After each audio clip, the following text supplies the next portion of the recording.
Hello, welcome to Cooking Time. I'm David Martone, Executive Chef at Classic Thyme Cooking School in Westfield. Today we're going to do a nice spring dinner.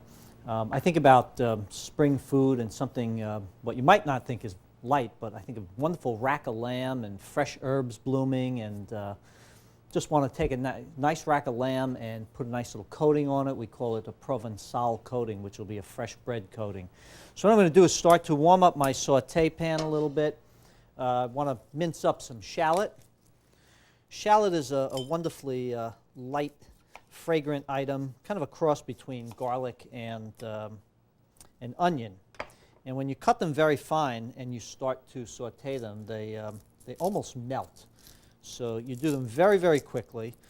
As with any of the other aromatics that we do, we're always careful not to take and color them.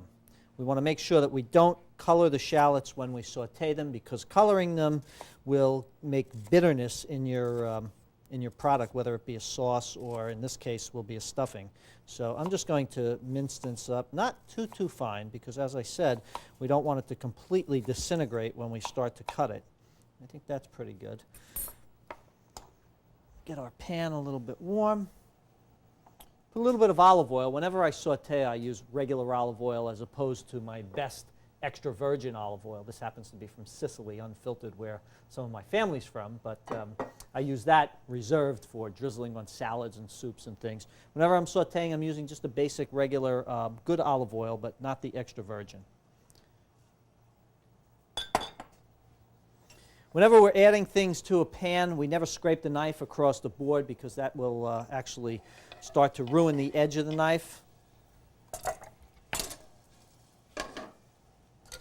I want to put some garlic in this as well. I'm going to press the garlic with a garlic press. I'll put a couple of cloves in there and just squish it through. Take again the back of the knife to clean off what's in here. Put just a little bit more in here. 2 more pieces.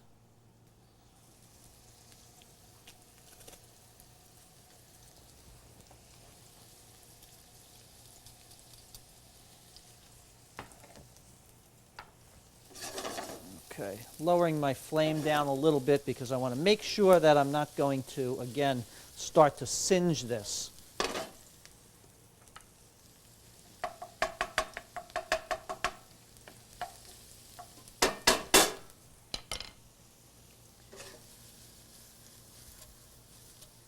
Just want to mix it around and do what's called sweating. We're going to let it get nice and tender.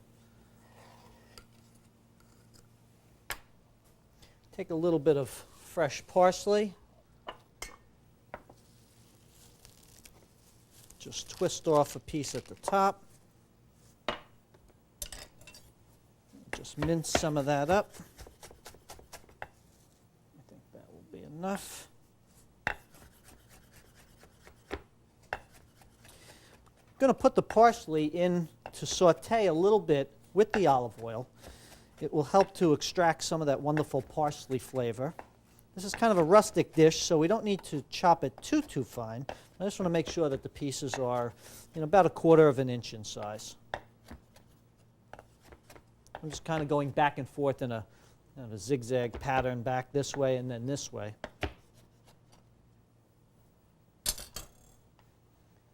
Add some of that parsley to our base for our stuffing. We're doing a whole lot of stuff today. You can see this is sauteing here. We're doing lamb that we're going to do Provençal style. We're doing some roasted fennel. We're doing some risotto, and we're going to do a salad with a fresh mango vinaigrette, as long as I don't choke to death. We have our bread that we've ground up. We took some day-old Italian bread and we put it in our food processor. So it's a good way to make use of some things that might otherwise be going in the garbage.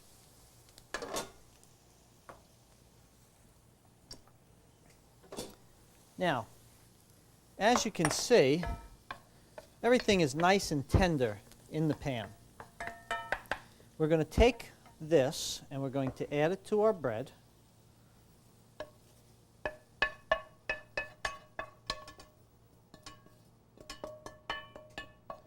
So remember, we just have our shallots or garlic or parsley, a little bit of olive oil.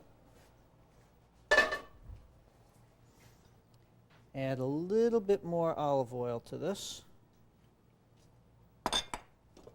Little splash of white wine.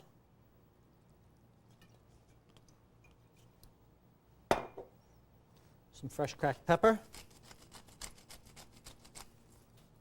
A little bit of salt. And I'm going to add a little bit of some dried herbs. This is herbes de Provence. Just a little sprinkle.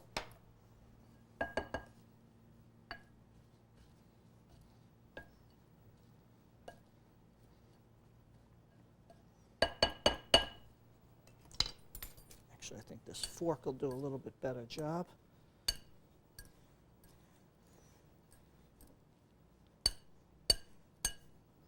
Okay, we'll just put that aside. Now we can work on our lamb. Actually, we'll keep this here. I'll bring the lamb right to the board. I have 2 racks of lamb. Each one has 8 little ribs on it. I'm going to take some Dijon mustard, and we're going to brush a little bit of Dijon mustard on each one, using one of these new silicone pastry brushes, which are really wonderful, especially for things like this. Really easy to clean. I just want to brush the side where the most amount of meat is. I'm not going to worry about the bones here. Now, if you can see that these bones have been cleaned off, meaning the meat and the fat has been cut off them, that's called Frenching the rack. Very easy to do. These actually came that way. You can pick them up like that from your local butcher or supermarket.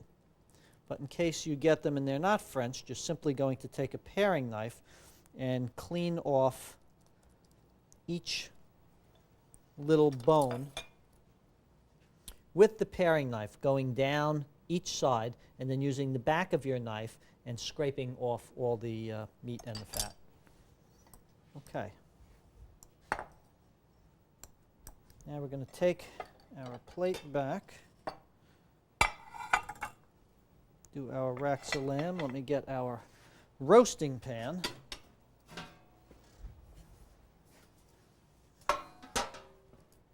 I'm going to take some of this wonderful stuffing, which is going to make our crust. I use this sometimes for stuffing vegetables, for stuffing shrimp, all kinds of things. It's a great simple mixture to make, and in this case we're using it for a nice crust on our lamb. I just want to press this on so the Dijon mustard is acting as a little bit of a adhesive to keep our rack nice, and just give it a nice little press. Okay, take one of these and put it right here. We'll do the second one.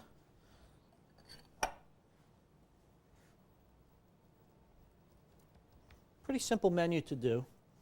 These racks of lamb can be done to this point and put in the refrigerator.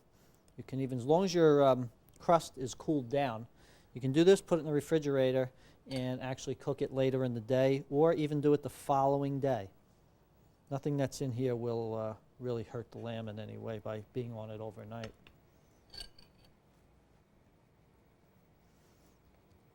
Okay. This one will go here.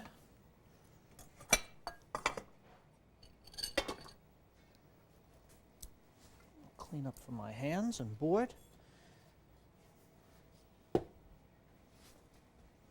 Okay, I have my oven set to 450 degrees.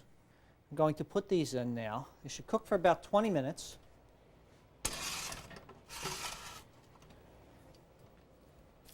Okay, now we go on to the next item, which is our fennel.